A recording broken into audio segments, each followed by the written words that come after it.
yaba uwavutse ejo cyangwa uza kuvuka n'uno munsi cyangwa uzovuka hirya y'ejo, aya masezerano y'ubumwe aramuraba. Umunsi wa gatanu ruhuhuma rero ni umunsi uduha akaryo ko gukabura, utwibutsa uruhara n'uburemere ntasubirizwa bw'ubumwe twarazwe na ba sokuru, maze tukabona kwisuzuma no kwinegura aho twatsitaye tukagwa, kugira ngo ntiduhereyo ahubwo twivyukiranye, tuvyuke twibuka ko turi bamwe dusangiye impetso imwe ari bwo Burundi. None rero twisuzume, dusubize agatima mpembero, duheze twigire inama.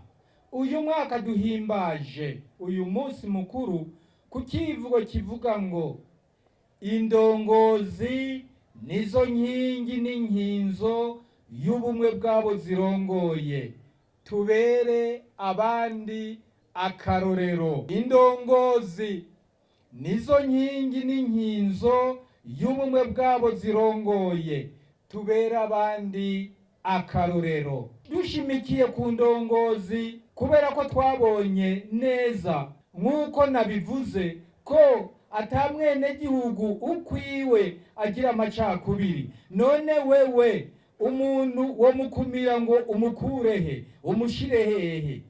Twafashe ico kivugo kuko twarabibonye muri kahise mu mabi yagiye arashikira igihugu cacu, ubumwe bugahungabana.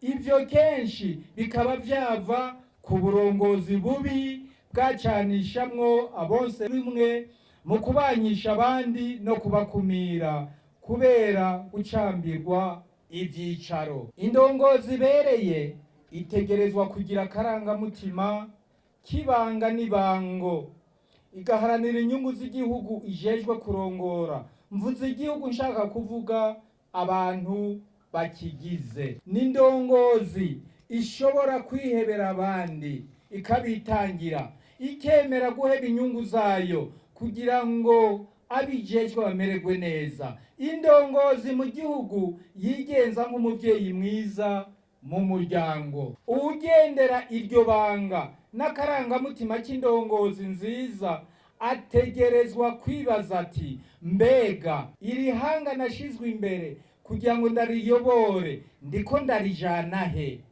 Ndarimariye iki?